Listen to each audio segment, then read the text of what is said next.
My name is Gunjan Sharma. I'm third year MBBS student at AIMS Nagpur. So today we will start with chapter number 3 of class 12th, that is human reproduction. We will do NCERT exemplar of this particular chapter. Okay, so let's start with MCQs. Then we'll proceed towards very short answer type questions, then short and then long answer type questions. So let's start. The first question, as you can see on the left part of the screen. Wait, I'll zoom in the question. Yeah. So the first question is saying choose the incorrect statement from the following. So let's see कि statements क्या क्या दिए हैं. इसमें incorrect statement हमें पहचान के choose करना है. पहला statement दिया है in birds and mammals internal fertilization takes place. Birds and mammals में internal fertilization होता है, that is true. Outer fertilization तो नहीं होता है, mammals में आते हैं human beings and birds का you can also know. तो that is the true statement. Internal fertilization and external fertilization क्या होता है? जब अपना fertilization inside the body हो तो उसको हम बोलते हैं internal fertilization. Okay, internal fertilization बोलेंगे. और अगर आउटसाइड द बॉडी हो तो उसको बोलेंगे एक्सटर्नल फर्टिलाइजेशन. क्या बोलेंगे? एक्सटर्नल फर्टिलाइजेशन बोलेंगे अगर आउटसाइड हो तो. ओके, बोलेंगे उसको हम external fertilization. So first statement is correct. Second statement is colostrum contains antibodies and nutrients. Okay, colostrum क्या होता है? Colostrum is the first milk that mother produce for the baby. Okay, जब mother pregnant होके baby को birth देती हैं तो जो फर्स्ट मिल्क बेबी को मिलता है मदर के थ्रू उसको हम बोलते हैं कोलेस्ट्रम. और कोलेस्ट्रम बोलते हैं कि बहुत ही ज्यादा अच्छा रहता है बेबी के लिए क्योंकि इसके अंदर सारी की सारी एंटीबॉडीज होती हैं जो रिक्वायर्ड होती हैं इम्यूनिटी के लिए और न्यूट्रिएंट्स होते हैं. तो second statement is also correct. तो that is the right statement. True statement. That is also true statement. Third statement is saying polyspermy in mammals is prevented by the chemical changes in the egg nucleus. So इसको हमें थोड़ा समझना पड़ेगा because polyspermy तो prevent होती है mammals में, पर कैसे होती है that we have to see. Look in the diagram. There are so many sperm cells that you can see. One, ठीक है, A, B, C, D, E, and that is the F जो अंदर गया है. तो ये सारी की सारी जो स्पर्म सेल्स है ना बेटा, ये सब की सब एक एग को फर्टिलाइज करने का कोशिश कर रही हैं. ओके, तो A B C D E ये पांचों की पांचों स्पर्म सेल्स जो हैं ये बाहर ही आके रुक जा रही हैं. बस एक एफ ही है जो अंदर गया है. ऐसा क्यों हो रहा है? क्या एग न्यूक्लियस इस प्रोसीजर में कुछ केमिकल रिलीज कर रहा है जिसकी वजह से ऐसा हो रहा है जैसा कि आपके ऑप्शन में दिया, या फिर कुछ और है? तो हमें यहाँ पे ये समझना होगा कि एक हमारे एग सेल के बाहर की कवरिंग होती है जिसको हम बोलते हैं corona radiata. This one covering. तो इस कवरिंग में जो सेल्स होती है ना, ये प्रोटेक्टिव सेल्स होती हैं टुवर्ड्स योर एग. तो ये जो सेल्स है ना, ये बाहर ही स्पर्म को रिजेक्ट कर देती है, अंदर जाने ही नहीं देती है, और बस एक स्पर्म सेल को ही अंदर जाने देती है, जो कि इस केस में है सेल नंबर एफ. कभी कभार ऐसा होता है कि दो भी चली जाती हैं जब ट्विन बेबी का फॉर्मेशन होता है. ठीक है, ट्विन बेबी का फॉर्मेशन होता है, लेकिन मोस्टली एक ही सेल अंदर जाती है. और जब ट्विन बेबी का फॉर्मेशन होता है ना, तब एक्सेल भी दो होती है, दैट 2 एक्सेल. तो पर्टिकुलर 1 एक्सेल में तो एक ही जाएगा, एक से ज्यादा नहीं जाएगा. इसलिए पॉली एम्ब्रियोनी पॉसिबल ही नहीं है. ठीक है, तो the reason is corona radiata. यही मैंने स्टेटमेंट यहाँ पे भी लिखी है. ठीक है, if you can read here, a sperm comes in contact with the zona pellucida layer of the ovum. Zona pellucida कौन सी लेयर होती है? जोना पैलिसिडा कोरोना रेडियाटा के अंदर वाली लेयर होती है. तो जो आपके स्पर्म सेल्स होती है ना, ये आपके कोरोना रेडियाटा तक तो चली जाती है, लेकिन इसके अंदर एक और लेयर होती है जोना पैलिसिडा नाम की, जो स्पर्म सेल को वहीं की वहीं रोक देती है और ओनली 1 स्पर्म सेल को अलाउ करती है. तो ये जो जोना पैलिसिडा लेयर होती है, it induces changes in the membrane that block the entry of additional sperms. Okay, that induces changes in the membrane में चेंजेस इंड्यूस करेगा आपका जोना पैलिसिडा लेयर, और ये जो मेम्ब्रेन में चेंजेस होंगे ये ब्लॉक करेगा entry of additional sperms. Thus, it ensures that only one sperm can fertilize an ovum, as you can see in the statement here. Okay, तो ये कुछ changes प्रोड्यूस करता है जिसकी वजह से बस एक ही स्पर्म अंदर जा पाता है और फर्टिलाइज कर पाता है, बाकी के बाकी स्पर्म बाहर की बाहर ही रुक जाते हैं. So your statement number C is incorrect. That is wrong statement. Statement number 4 is in the human female implantation occurs almost 7 days after fertilization, which is true. 7 दिन के बाद ही implantation होता है. तो the wrong statement is statement number C. So the right option is third option, which is saying statement number C is incorrect statement. Now question number 2. Question number 2 is saying identify the correct statement from the following. हमें एक सही statement पता लगानी है कि जो भी options दिए उनमें से सही स्टेटमेंट कौन सी है. ओके, तो स्टेटमेंट्स पढ़ते हैं और पता लगाते हैं. ठीक है, तो देखिए क्वेश्चन नंबर 2 में क्या क्या स्टेटमेंट्स मेंशन की है. पहला स्टेटमेंट है high level of oestrogen triggers the ovulatory surge. ठीक है, इसमें ये लिखा है कि जब एस्ट्रोजन का लेवल हाई हो जाता है, एस्ट्रोजन का लेवल हाई हो जाता है तो वो ट्रिगर करता है ओव्यूलेटरी सर्ज को. ठीक है, मतलब ओव्यूलेशन वाला जो पूरा वो होता है प्रोसेस, उसको ट्रिगर करता है. Second option is saying oogonial cells start to proliferate and give rise to functional ova in the regular cycles. ठीक है, फ्रॉम प्यूबर्टी ऑनवर्ड्स. तो देखिए फर्स्ट स्टेटमेंट तो गलत है. High level of oestrogen trigger नहीं करता है ओव्यूलेटरी सर्ज को. क्या करता है? High level of LH trigger करता है ओव्यूलेटरी सर्ज को. ओके, तो first option is wrong. Okay, then coming up to the option number 2, oogonial cells start to proliferate and give rise to functional ova in the regular cycles from puberty onwards, which is again wrong. ठीक है, ओगोनियल sales proliferate नहीं करती हैं functional ओवा को produce करने के लिए, तो that is a wrong statement. ठीक है, प्यूबर्टी के बाद नहीं होता है ऐसा. कभी कभी 11 ईयर 10 ईयर्स जो प्यूबर्टी से पहले भी हो जाता है, pre pubertal. And so yeah, that is the wrong statement again. Third statement is sperms released from seminiferous tubules are highly motile. ठीक है, sperms जो रिलीज होते हैं आपके seminiferous tubule से वो बहुत ही highly motile होते हैं, तो that is wrong. सारे नहीं होते हैं. Fourth statement, progesterone level is high during the post-ovulatory phase of menstrual cycle. Menstrual cycle का जो post-ovulatory phase होता है उसमें progesterone level high होता है, and that is the right statement. I will show you in the diagram. Okay, तो let's check out the diagram which I have put here. इस diagram में पूरा menstrual cycle explain है, आप आराम से इसको देख सकते हैं और समझ सकते हैं. ठीक है, यहाँ पे number of days दिखा रखे हैं, ये 0 है. ठीक है, ये आपका ideally 14 day है और ये आपका 28 डे है. ठीक है, तो जो mid of the menstrual cycle है 14 डे, इसमें देखो एलएच का सर्च जा रहा है, एफएसएच का भी जा रहा है, एफएसएच का जा रहा है और एलएच का भी जा रहा है.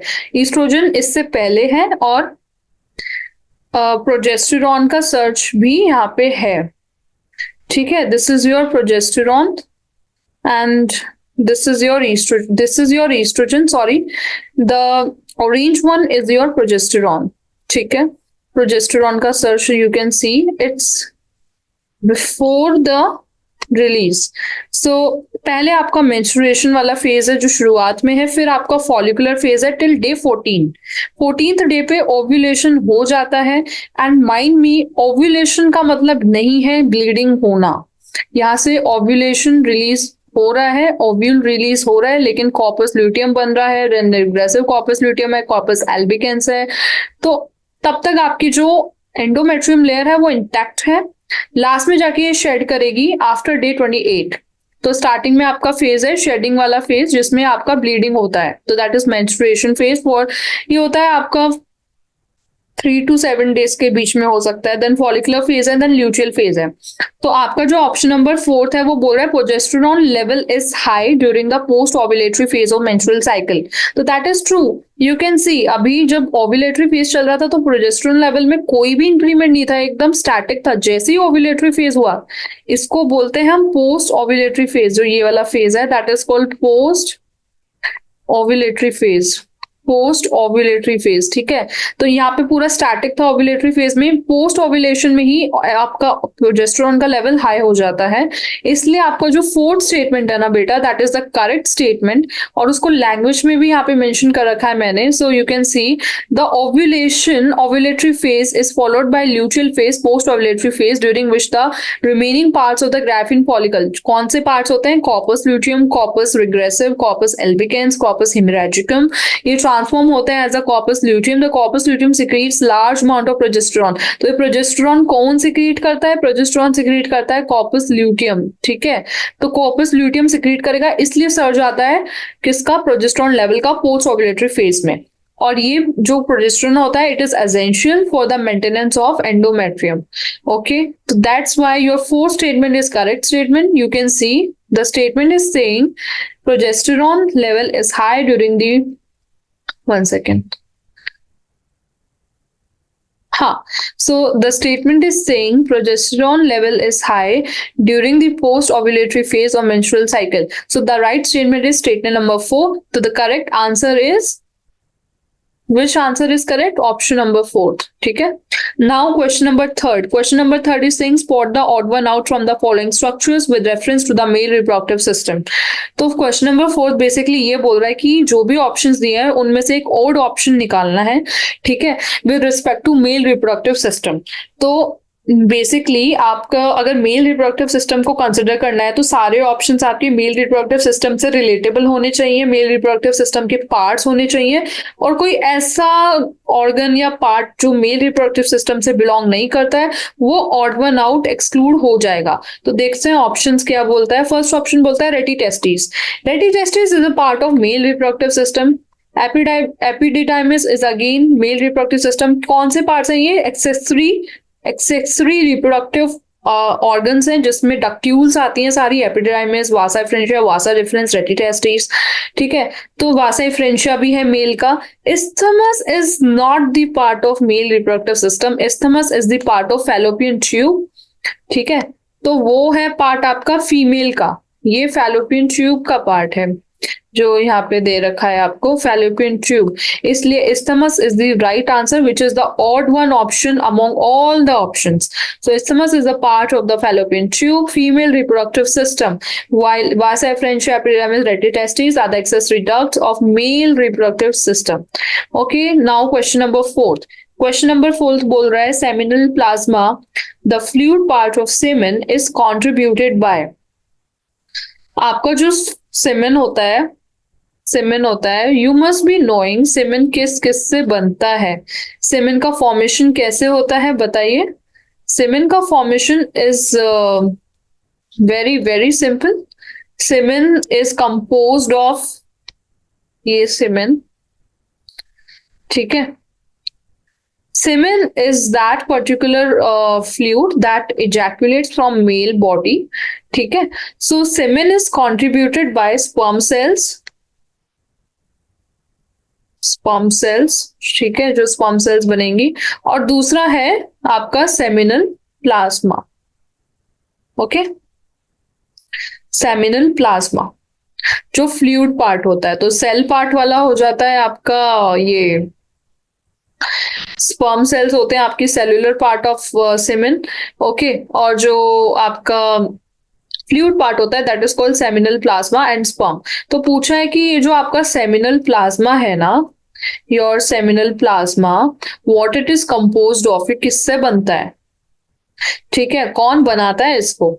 तो ऑप्शंस दिए हैं seminal vesicles, prostate gland, urethra, bulbo urethral gland, ठीक है। तो ये जो आपका सेमेन होता है, ये इसका जो रूट होता है, इसका रूट हम थोड़ा समझते हैं, ये कहाँ से आता है। आपकी टेस्टिकल्स होती हैं, टेस्टिकल्स के अंदर सबसे पहले स्पर्म सेल्स बनती हैं, वो फिर जाती हैं डिफरेंट रूट से। सबसे पहले वो एपिडिडाइमिस से निकलती है, वासा डिफरेंस में पहुंचती है, ठीक है।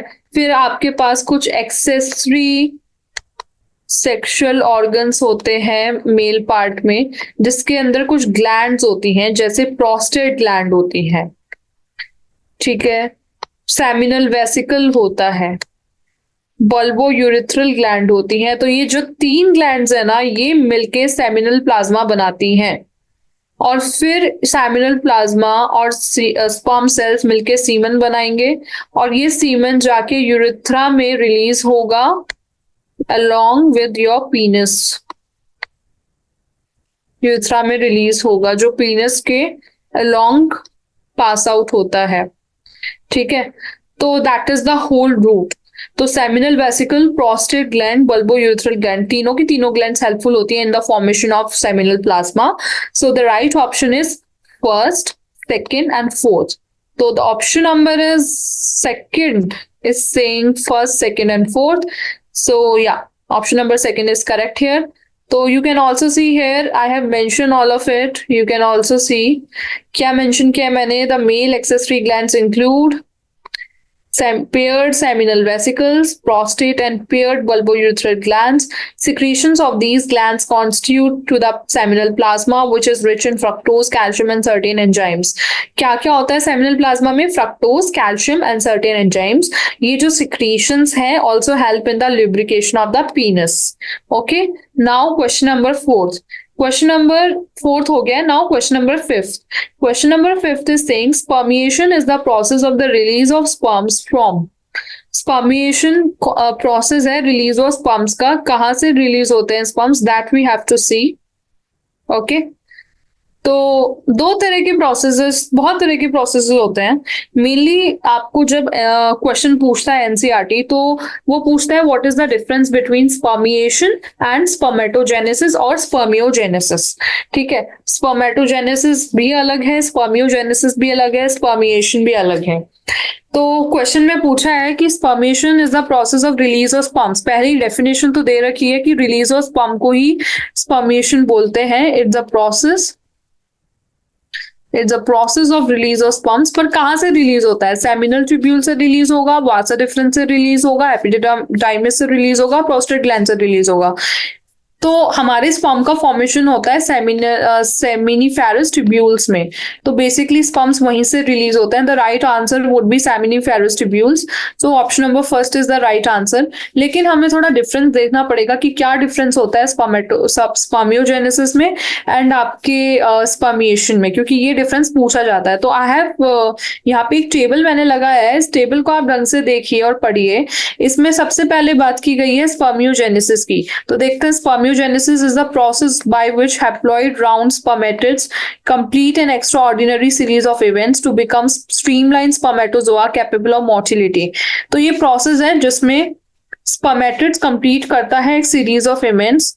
ठीक है, और उससे स्पर्मेटोजोआ बनता है। Responsible for the formation of spermatozoa. Spermatozoa बनता है किससे? स्पर्मेटिड से। स्पर्मेटोजोआ बनने के प्रोसेस को बोलते हैं क्या? स्पर्मियोजेनेसिस। ठीक है, एंड आपके स्पर्मेटोसाइट्स बनते हैं फिर स्पर्मेटोजोआ से। ठीक है, और उसके बाद स्पर्म्स का फॉर्मेशन हो जाता है। तो ये होता है 4 स्पर्मेटिड्स में ये प्रोसेस होती है, और ये प्रोसेस स्पर्मेटोजेनेसिस के बाद होती है। ठीक है, तो व्हाट इज द प्रोसेस? इस प्रोसेस के बाद स्पर्मेटिड जो होते हैं वो स्पर्मेटोजोआ में कन्वर्ट हो जाते हैं, और आपके जो स्पर्मेटोसाइट्स होते हैं, स्पर्मेटोसाइट्स, ओके, साइट्स लिख रही हूं मैं यहाँ पे, स्पर्मेटोसाइट्स, उससे जब आपका स्पर्मेटिड बनता है, प्राइमरी सेकेंडरी ये सारे स्पर्मेटिड, इस पूरी प्रोसेस को हम बोलते हैं स्पर्मेटोजेनेसिस। ओके, एंड स्पर्मियोजेनेसिस होता है स्पर्मेटिड से स्पर्मेटोजोआ बनना। एंड स्पर्मिएशन क्या होता है? Spermiation is the process by which mature spermatids are released from the supporting somatic Sertoli cells into the lumen of the seminiferous tubule. ठीक है, ये प्रोसेस है जिससे स्पर्मेटिड्स रिलीज होते हैं सोमैटिक सेल, सर्टोली सेल से into the lumen of the seminiferous tubule. तो spermiation basically एक प्रोसेस है जिससे रिलीज होता है स्पर्म। ठीक है, सेमिनिफेरस ट्यूब्यूल से रिलीज होगा। सेमिनिफेरस ट्यूब्यूल में भी क्या होती है, सर्टोली सेल्स होती है, वहां से कहाँ रिलीज होगा, lumen of the seminiferous tubule में रिलीज होगा। सेमिनिफेरस ट्यूब्यूल से फिर वो आगे एपिडिडाइमिस, वासा डिफरेंस यहाँ पे जाएंगे और फिर यूरेथ्रा में बेसिकली लास्ट में जाएंगे। तो that process of release is spermiation and formation of spermatozoa from spermatid is spermiogenesis. ठीक है, तो responsible for the release of spermatozoa from Sertoli cells occurs after spermiogenesis, occurs in the 4 functional spermatozoids. Last stage is spermatozoa, starts from spermatocytes. Spermatocytes से जब spermatids बनेंगे तो स्पर्मेटियोजेनेसिस, और जब spermatid से स्पर्मेटोजोआ बनेगा तो स्पर्मियोजेनेसिस, और जब स्पर्मेटोजोआ जब रिलीज होगा आपका तो उसको बोलते हैं स्पर्मिएशन। तो ये 3 चीज आपको याद रखनी है, ठीक है, क्योंकि इन तीनों में से कहीं पे भी क्वेश्चन आपको पूछा जा सकता है। तो I have explain you all 3 terms. Now question number 6। Question number 6 बोलता है mature Graafian follicle is generally present in the ovary of a healthy human female around. तो इसमें भी आपको मेंस्ट्रुअल साइकिल देखने की नीड है। इसमें बस यही क्वेश्चन सिंपल सा पूछा गया है कि जो Graafian follicle, mature Graafian follicle होता है वो आपके हेल्दी ह्यूमन फीमेल में, ठीक है, कितने से कितने दिनों के बीच में होता है आपकी मेंस्ट्रुअल साइकिल में। तो ये आपसे क्वेश्चन पूछा गया है। तो let's see the menstrual cycle जो यहाँ पे गिवन है। मेंस्ट्रुअल साइकिल में देखिए पूरे डायग्राम बेस अच्छे से दे रखा है कि ये फॉलिकल है जो डेवलप हो रहा है, फिर एक मेच्योर ग्राफिकन फॉलिकल बना है यहाँ, this is your mature Graafian follicle. इसका पार्ट जाएगा अराउंड दिस टाइम पे, और ये जो ग्राफिन फॉलिकल है ये अराउंड इतने टाइम तक यहाँ पे है। तो ये यहाँ से लेके यहाँ तक का टाइम पीरियड जिसमें 14th डे भी आ रहा है, तो हम यहाँ से 11 पीछे, मतलब 3 दिन पीछे जाएंगे और 3 दिन आगे जाएंगे तो 17th। तो 11 to 17 डे निकल के आ रहा है कि जिस टाइम पे आपका ये मैच्योर ग्राफिकन फॉलिकल प्रेजेंट होगा। तो ये पर्टिकुलर जो टाइम पीरियड आ रहा है that is 11 to 17th। Okay, 11 to 17 day, मतलब 14 डे पे ओव्यूलेशन होता है, पर 3 दिन बाद भी हो सकता है, 3 दिन पीछे भी हो सकता है। तो हम लेके चलेंगे -+3, तो 14 - 3 is 11, 14 + 3 is 17, इसलिए 11 to 17 day would be the correct answer, which is option number 2. So the mature graphene follicle is present in the ovary around 11 to 17 days of the menstrual cycle, and on rupture of which the ovum is released because of LH surge 1 to 2 days before ovulation। ठीक है, LH का surge होता है and उस surge की वजह से उसका रप्चर हो जाता है ग्राफिन फॉलिकल का, और फिर वहां पे ओवम रिलीज होता है। तो the option would be correct, would be option number 2, 11 to 17 day of menstrual cycle। Now question number 7, acrosomal reaction of the sperm occurs due to। आपका जो एक्रोसोमल रिएक्शन है वो क्या होता है, पहले वो समझना पड़ेगा, और फिर क्यों होता है। एक्रोसोमल रिएक्शन क्या होता है, और ड्यू टू मतलब रीजन पूछा है। ठीक है, सो you can see this is one of the diagram. इसमें ये एक्रोसोम पार्ट होता है आपका, ये आगे वाला पार्ट, इसको बोलते हैं हम एक्रोसोमल पार्ट। और जब एक्रोसोमल पार्ट एग से जाके, ओवम से जाके फ्यूज करना चाहेगा, फर्टिलाइज करना चाहेगा, तो उससे पहले कुछ रिएक्शंस उसको अंडरगो करनी पड़ेंगी। अगर वो उन रिएक्शंस में पास हो जाता है, ठीक है, अगर वो आपका कंपैटिबल स्पर्म है, उसको रिएक्शंस पास हो गई, उसको परमिशन मिल गई अंदर जाने की, तब जाके वो जाइगोट बना के फर्टिलाइज करेगा। ठीक है, फर्टिलाइज करेगा। अगर वो फेल हो जाता है रिएक्शन में तो नहीं करेगा। तो दैट इज द थिंग। तो ये जो एक्रोसोमल रिएक्शन होती है, ये रिएक्शंस होती हैं फर्टिलाइजेशन के दौरान। ठीक है, ये कौन, जब आपका sperm zona pellucida layer of the ovum के कांटेक्ट में आता है, कौन सा लेयर, जोना पैलिसिडा लेयर, जो अंदर वाला लेयर है ना, इसको जोना पैलिसिडा लेयर बोलते हैं। तो ये कुछ चेंजेस होते हैं मेम्ब्रेन में जो ब्लॉक करता है entry of additional sperm, thus it ensures that only one sperm can fertilize an ovum. कुछ चेंजेस होते हैं आपके मेम्ब्रेन में जो बाकी स्पर्म की एंट्री को ब्लॉक कर देते हैं, ये चेंजेस। ठीक है, तो वो इंश्योर करता है कि एक ही स्पर्म अंदर जाए, और कुछ सिक्रीशंस होते हैं उस टाइम पे जो एक्रोसोम निकालता है, मतलब स्पर्म निकालता है, जो स्पर्म की एंट्री को हेल्प करता है साइटोप्लाज्म में थ्रू जोना पैलिसिडा। और वो जो सिक्रीशंस है और जो जोना पैलिसिडा अंदर उसको जाने नहीं दे रहा है, उसको ब्लॉक कर रहा है एंट्री को, वो सब रिएक्शन को ही हम एक्रोसोमल रिएक्शंस बोलते हैं।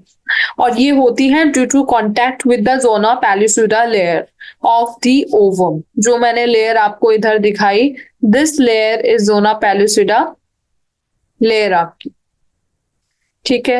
Now if you see the options you can see over here, ये जो लेयर है ना, ये आपकी जोना पैलिसिडा लेयर है। तो if you see the option here, first option it's contact with the zona pellucida of the ovum, which is the correct answer. अभी समझाया। सेकंड फिर भी देख लेते हैं बाकी ऑप्शन क्या है। Reaction with the uterine environment of the female, which is wrong, ठीक है। Reaction with the epididymal environment of the male, which is again wrong. Androgens produce in the uterus, again wrong. तो it's the correct answer would be contact with the zona pellucida of the ova. तो acrosomal reaction of the sperm occur due to that.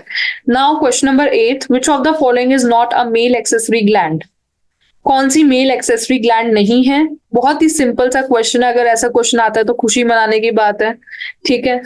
क्योंकि इसके अंदर ज्यादा कुछ सोचने का है ही नहीं, बस याद होना चाहिए कि मेल एक्सेसरी ग्लैंड्स कौन कौन सी थी। तो अभी बता दीजिए कौन कौन सी पढ़ी थी हमने। हमने पढ़ी थी प्रोस्टेट ग्लैंड, हमने पढ़ा था सेमिनल वेसिकल, हमने पढ़ा था बल्बो यूरिथ्रल ग्लैंड, ठीक है। अगर ये सारे ऑप्शंस वहां पे हैं तो करेक्ट है, इनके अलावा जो भी है वो गलत है। तो सेमिनल वेसिकल ग्लैंड है, प्रोस्टेट भी है, बल्बो यूरिथ्रल भी है। तो कौन नहीं है? एम्प्यूला नहीं है। एम्प्यूला तो फैलोपियन ट्यूब का पार्ट होता है, ठीक है। तो that is the odd one out option. Ampulla is a part of the fallopian tube, which is an accessory duct of the female reproductive system, not male reproductive system. Now question number 8, which of the following ये हो गया। question number 9th, question number 9 बोल रहा है the spermatogonia undergo division to produce sperm by the process of spermatogenesis. Choose the correct one with reference to the above, ठीक है। Spermatogonia की बात की है कि स्पर्मेटोगोनिया जो होता है आपका, स्पर्मेटोगोनिया वो क्या करता है? स्पर्मेटोगोनिया वो डिविजन करता है to produce sperms by the process of spermatogenesis. तो स्पर्मेटोजेनेसिस के रिगार्डिंग क्वेश्चंस आपको पूछे गए हैं, तो सबसे पहले स्पर्मेटोजेनेसिस आपको समझ आना चाहिए, ठीक है। ये देखिए स्पर्मेटोजेनेसिस का बढ़िया डायग्राम मैंने यहाँ पे बनाया है, इस डायग्राम को समझिए क्या बोल रहा है ये। हाँ, तो देखिए डायग्राम स्पर्मेटोजेनेसिस का। स्पर्मेटोजेनेसिस, सबसे पहले तो ये समझिए कि स्पर्मेटोजेनेसिस क्या है। What is spermatogenesis? Spermatogenesis basically formation of spermatid है, स्पर्मेटिड, स्पर्मेटिड, METID, स्पर्मेटिड का फॉर्मेशन, ये डी है, ठीक है। स्पर्मेटिड का फॉर्मेशन है फ्रॉम स्पर्मेटोगोनियम, स्पर्मेटोसाइट्स, स्पर्मेटोगोनियम, उसके बाद स्पर्मेटोसाइट बनते हैं। तो बेसिकली स्पर्मेटोगोनियम से, स्पर एंड गोनियम मैं नीचे लिख रही हूँ, ठीक है। गोनियम से जब आपका स्पर्मेटिड बनेगा तो इसको बोलते हैं आपका स्पर्मेटोजेनेसिस। स्पर्मेटोगोनियम होता है आपका डिप्लॉयड, 2n होता है। इससे जब आपका स्पर्मेटिड बनेगा which is haploid, which is only n, तो इसको बोलते हैं हम स्पर्मेटोजेनेसिस, ठीक है। तो सबसे पहले क्या होता है, स्पर्मेटोगोनियम में होता है माइटोसिस। माइटोसिस के बाद जो स्पर्मेटोगोनियम होता है वो प्राइमरी स्पर्मेटोसाइट बनाता है, primary spermatocyte. Primary spermatocyte is also diploid and spermatogonium is also diploid, ठीक है। प्राइमरी स्पर्मेटोसाइट जो बनाएगा ये, उसमें होगा मियोसिस नंबर 1, सबसे पहला मियोसिस यहाँ पे होगा। और प्राइमरी स्पर्मेटोसाइट से बनेंगे सेकेंडरी स्पर्मेटोसाइट। क्या बनेंगे? सेकेंडरी स्पर्मेटोसाइट बनेंगे, ठीक है। और ये इसका हैप्लॉइडी नंबर 2n नहीं होता है, इसका n होता है। यहाँ पे गलती से मिस्टेक हो गई है, इसका हैप्लॉइडी नंबर n होता है, ठीक है। अब ये जो प्राइमरी स्पर्मेटोसाइट है इसमें ऑलरेडी डिविजन आपके हो गए हैं, और आपके कितने आपके बने हैं? 1 था ये, और यहाँ पे 2 बने हैं। इसका n है, इसका भी n है, और इसका 2n है, ठीक है। इसमें फिर दोबारा मियोसिस नंबर 2 होगा, ठीक है। मियोसिस नंबर 2 जब होगा तो इसमें आपके बन जाएंगे चार स्पर्मेटिड्स, इनको बोलते हैं चार स्पर्मेटिड्स, ये भी सारे एनएन होंगे, और ये आगे जाके बनाएंगे आपके स्पर्म सेल्स, ये सारे हैं आपके स्पर्म सेल्स। तो ये पूरी प्रोसेस को बोला जाता है स्पर्मेटोजेनेसिस, जिसमें स्पर्मेटिड बनता है फ्रॉम स्पर्मेटोगोनियम। नाउ हम क्वेश्चन पे वापस जाएंगे और ऑप्शंस पढ़ेंगे कि क्या ऑप्शंस पूछे हैं और क्या पूछा गया है। तो क्वेश्चन में बेसिकली यही बोला था कि स्पर्मेटोजेनेसिस वाली प्रोसेस के रिगार्डिंग एक करेक्ट स्टेटमेंट आपको बतानी है। तो पहला स्टेटमेंट देखिए, पहला स्टेटमेंट बोलता है कि spermatogonia have 46 chromosomes and always undergoes meiotic cell division. तो दिस इज रॉन्ग। हमने बताया था पहला स्टेप होता है माइटोसिस, नॉट मियोसिस। तो दिस इज रॉन्ग, माइटोसिस नहीं होता है, ठीक है। मियोसिस नहीं होता है, माइटोसिस होता है, ठीक है। माइटोसिस होगा, माइटोसिस। तो that is the wrong statement. Second statement, primary spermatocyte divide by mitotic cell division. Primary spermatocyte जो होती है वो माइटोटिक सेल डिविजन से डिवाइड करती है, रॉन्ग। प्राइमरी स्पर्मेटोसाइट मियोसिस से डिवाइड करती है, अभी हमने देखा टेबल में। तो this statement is again wrong. Third statement, secondary spermatocyte have 23 chromosomes and undergo second meiotic division, that is correct. Secondary spermatocyte का जो प्लॉइडी नंबर था वो n था, ठीक है। अब n जो प्लॉइडी नंबर था वो एक और मियोटिक डिविजन करेगा, मियोसिस 2 जिसको बोला था, और स्पर्मेटिड्स बनाएगा, ठीक है। तो ये करेक्ट स्टेटमेंट है ऑप्शन नंबर थर्ड की। Then spermatozoa transform into spermatids, which is again wrong. Spermatozoa spermatids में डायरेक्ट ट्रांसफॉर्म नहीं हो रहे हैं, स्पर्मेटिड स्पर्मेटोजोआ में ट्रांसफॉर्म हो रहे हैं। तो ये रिवर्स होना चाहिए, स्पर्मेटिड से स्पर्मेटोजोआ बन रहा है, स्पर्मेटोजोआ से स्पर्मेटिड नहीं बन रहा है। तो इसलिए फोर्थ स्टेटमेंट भी गलत है, और राइट स्टेटमेंट आपकी थर्ड है, which is third statement. Now question number 10। Question number 10 is very simple. इसमें मैच द फॉलोइंग बोला है, ठीक है। तो इसमें बोला कि match the following representative parts of the sperm and their function, मतलब स्पर्म के पार्ट्स और उनके फंक्शन को मैच करना है आपस में, ठीक है। तो देखते हैं क्या क्या पार्ट्स दिए हैं और उनके फंक्शन हम बता देंगे। पहले तो आपको स्पर्म का पूरा डायग्राम आना चाहिए कि स्पर्म का डायग्राम क्या है। ये देख लीजिए, ये पूरा डायग्राम है स्पर्म का यहाँ पे, ठीक है। इसके अंदर ये होता है स्पर्म का न्यूक्लियस जो आपको इधर दिख रहा है, आगे होता है आपका एक्रोसोम, बीच में होता है स्पर्म का बॉडी, और नीचे होता है स्पर्म का टेल। तो ये पूरा स्पर्म का एक डायग्राम है, ठीक है। तो पीछे है टेल, बीच में ये है middle part, this is called middle part, this is called tail. ये आपका हो गया हेड, हेड के अंदर न्यूक्लियस है, और हेड के आगे कवरिंग है एक्रोसोम की, ठीक है। अब मैच द फॉलोइंग देखते हैं, मैच द फॉलोइंग में क्या है। तो इसमें फंक्शन लिखना है हमें, ठीक है। मैच द फॉलोइंग में हमें फंक्शंस की बात करनी है। तो जो हेड होता है आपका हेड, ठीक है, हेड के अंदर क्या होता है, न्यूक्लियस होता है ना। और न्यूक्लियस में क्या है, न्यूक्लियस में जेनेटिक मटेरियल है।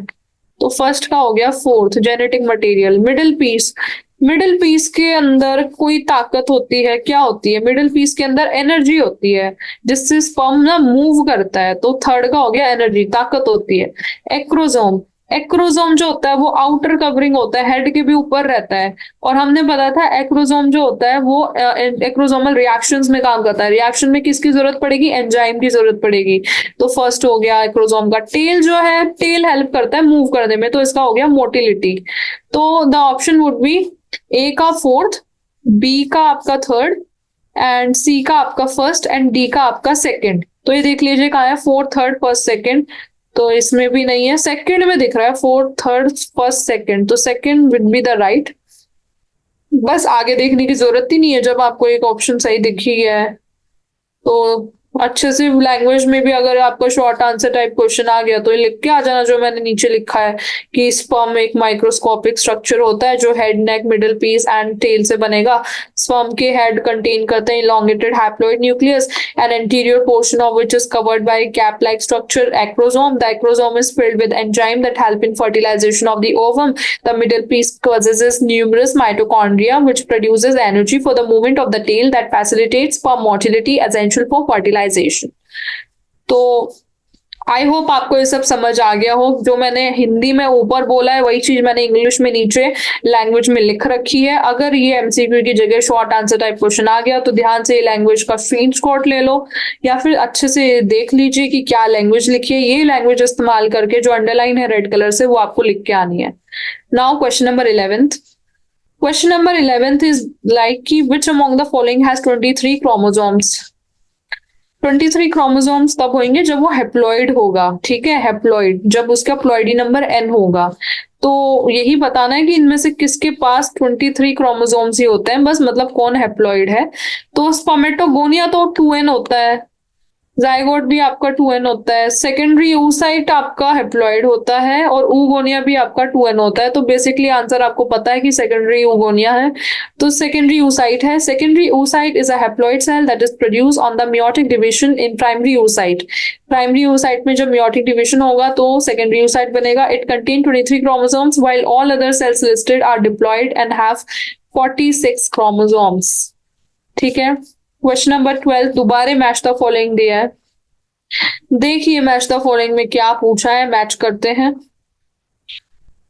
ठीक है, हाँ, तो मैच द फॉलोइंग में आपका दिया है ट्रोफोब्लास्ट। तो ट्रोफोब्लास्ट तो एक लेयर होती है, हमने पढ़ा था। ट्रोफोब्लास्ट जाइगोट की लेयर होती है जो आगे जाके यूट्रस में जाके इम्प्लांट करने में हेल्प करती है। तो थर्ड देखिए, outer layer of the blastocyte attach to the endometrium, तो इसको तो बोल देंगे ट्रोफोब्लास्ट, कहीं और लेयर की बात नहीं की गई है। क्लीवेज क्या होता है? क्लीवेज डिवाइड करने को बोलते हैं ना, डिविजन को। तो mitotic division of zygote is cleavage. Then third is inner cell mass, मतलब सेल मास मतलब ग्रुप ऑफ सेल्स की बात हो रही है, ठीक है। तो इसका आंसर आपका होगा ये second, group of cells that would differentiate as embryo is inner cell mass. Implantation मतलब यूट्रस में जाके इम्प्लांट हो जाना, एम्बेड हो जाना। तो embedding of blastocyte in the endometrium मतलब यूट्रस। तो ऑप्शन आपके होने चाहिए 4, 3rd, 2nd, 1। तो देखिए कहाँ लिखा है 4, 3rd, 2nd, 1, नहीं 4, 3rd नहीं, सॉरी, फर्स्ट का है 3rd। तो 3rd, 4th, 2nd, 1, 3rd, 4th, 2nd, 1 कहाँ है? ये भी नहीं है। 3rd, 4th, 2nd, 1 सेकंड है, ठीक है।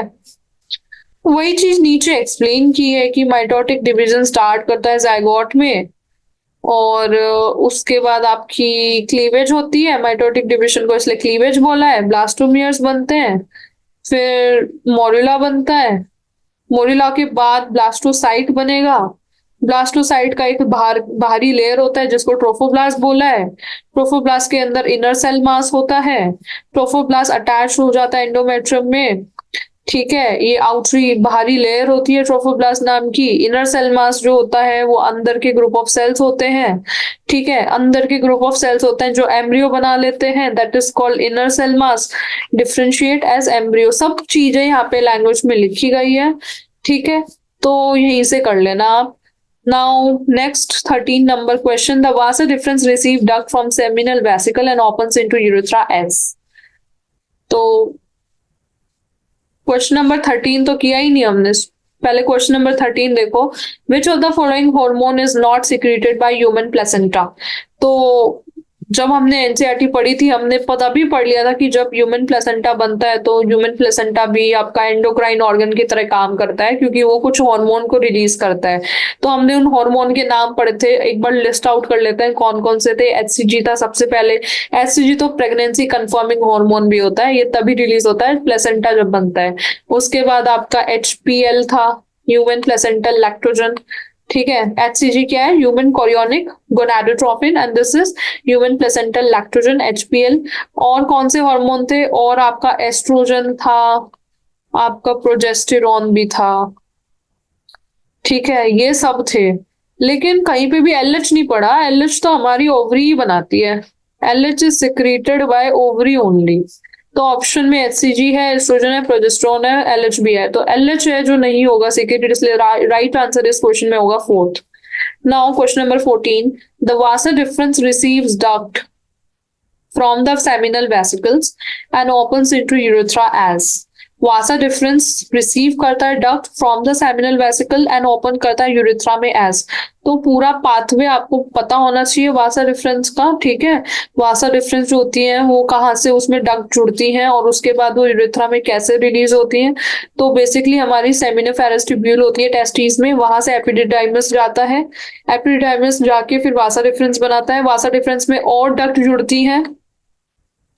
जो सेमिनल वेसिकल की डक्ट है वो वासा डिफरेंस में जुड़ेगी, सेमिनल वेसिकल अपने सिक्रीशन डालेगा, प्रोस्टेट ग्लैंड की जो डक्ट है वो भी वासा डिफरेंस में जुड़ेगी, और फिर वासा डिफरेंस जाके आपकी यूरिथ्रा में जाके ओपन होगा और वहां से वो बाहर जाएगा बॉडी के। तो ये पूरा पाथवे होता है। तो क्वेश्चन में पूछा है वासा डिफरेंस रिसीव डक्ट, सही बात है, यूरिथ्रा में ओपन होगा। तो यूरिथ्रा में वासा डिफरेंस जब ओपन होगा तो उसको क्या बोलेंगे, उसको बोलेंगे आपका इजैकुलेटरी डक्ट।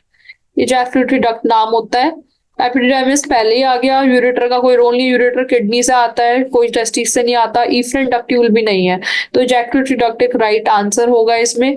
तो देखो इसमें लैंग्वेज में भी लिख ही रखा, हाईलाइट करके दिखाती हूँ। The male sex accessory ducts के नाम लिए पहले कौन कौन सी होती है, testis, vasa efferentia, epididymis and vasa deferens. The seminiferous tubule of the testes open into vasa efferentia through reti testes. तो seminiferous tubule जो होती है testes की वो vasa efferentia में open होती है through reti testes. The vasa efferentia have the testes. vasa efferentia में testes है और open into epididymis. vasa efferentia leave करती है testes को. vasa efferentia leaves the testes and open into epididymis. ठीक है, vasa efferentia leave the testes and open into epididymis located along the posterior surface of each testis.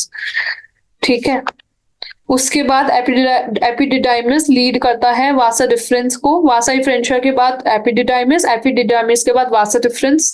Vasa difference जो है वो urinary bladder के आसपास loop बना के फिर नीचे जाती है और सेमिनल वेसिकल से इसमें डक्ट रिसीव होती है और उसके बाद यूरिथ्रा में इजैकुलेटरी डक्ट की तरह खुलती है।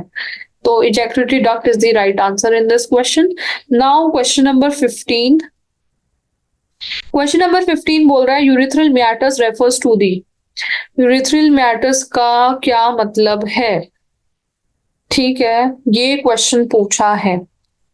meatus का मतलब पता है किसी को? meatus क्या होता है? meatus का मतलब होता है ओपनिंग, ठीक है। मतलब कुछ चीज कहीं पे जाके ओपन होगी तो उसको साइंटिफिक और बायोलॉजिकल लैंग्वेज में हम बोल देते हैं मियाटस, ओपनिंग, छेद। तो यूरिथ्रल मियाटस किस चीज को रेफर करता है? यूरिनोजेनाइटल डक्ट को बोलेगा, या फिर opening of Vasa difference into urethra, external opening of the urinogenital duct, muscle surrounding the urinogenital duct. Opening को बोलेगा, मियाटस का मतलब ही ओपनिंग है। Second option is correct. तो urethra originates from the urinary bladder and extends through the penis to its external opening called urethral meatus. ठीक है, पीनस के through urethra जाएगा, पीनस के बीच में, और ओपन होगा, और इस ओपनिंग का नाम है यूरिथ्रल मियाटस, ओपनिंग। तो right answer would B option number what? Second, opening of the Vasa difference into urethra. Now question number 16. Morula is a developmental stage. अभी ऊपर समझाया था कैसे क्या समझाया गया है। अगर आप इस लैंग्वेज को अच्छे से पढ़ोगे कि पहले बनेगा, देखिए आपका जाइगोट, एक प्लान जगह पे मैं आपको लिख के दिखाती हूँ, उसमें डिवीजन होंगे, डॉटर सेल्स बनेंगे, ठीक है। डॉटर सेल्स बनेंगे, उनको हम बोलेंगे ब्लास्टोमियर्स, और उन डॉटर सेल्स जो ब्लास्टोमियर्स हैं उस एम्ब्रियो को हम बोलेंगे मोरिला। मोरिला आगे जाके कन्वर्ट होगा ब्लास्टोसिस्ट में, और फिर उसके बाद वो ब्लास्टोसिस्ट जाके आपका ट्रोफोब्लास्टिक लेयर के हेल्प से अटैच हो जाएगा और वो आगे जाके आपका पूरा बनाएगा इन्फेंट जो भी है। जाइगोट आपका पूरा डिवाइड होगा और फिर आगे जाके वो एम्ब्रियो बनाएगा, ठीक है। Basically this is the whole basic thing that you need to understand regarding this. Okay, now I will tell you, simple सा आप उस वे में समझ लीजिए इसको, रेफरेंसिक वे में। यहाँ पे दिखा देती हूँ बना के, या ऊपर जगह है, हाँ ये जगह है, यहाँ देखिए आपका स्पर्म और एग, ओवम फर्टिलाइज होके बनाया जाइगोट, ये जाइगोट है। जाइगोट में फिर डिविजन्स हुए, तो 4 to 16 सेल्स बनी डिविजन के बाद, जिनको हमने बोला ब्लास्टोमियर्स। ये जो ब्लास्टोमियर्स की 4 to 16 वाली स्टेज है, जिसमें मैं आपको दिखा देती हूँ यहाँ पे 1 2 3 16 सेल स्टेज, इसको बोला है मोरुला। मोरुला आगे जाके बनाता है आपका, और डिवाइड होगा, ये और डिवाइड होगा, डिवाइड होगा, डिवाइड बहुत डिवाइड होगा, और ये बनाएगा आपका ब्लास्टोसिस्ट।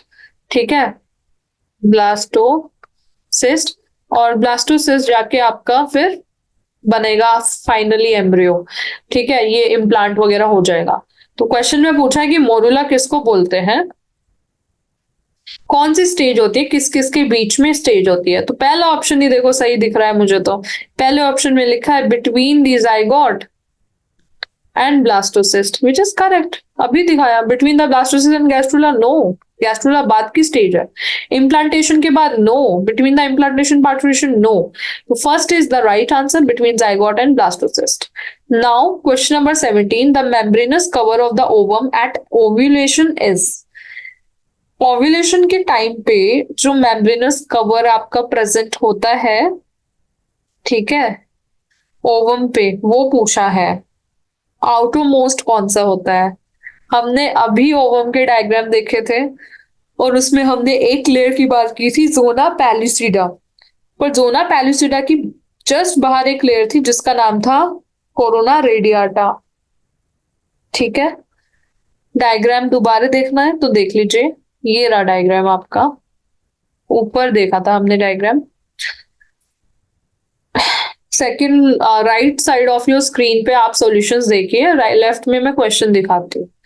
तो ये डायग्राम है आपका ओवम का, एंड ये जो बाहर की कवरिंग आपको की कवरिंग, इसको बोलते हैं कोरोना रेडियाटा।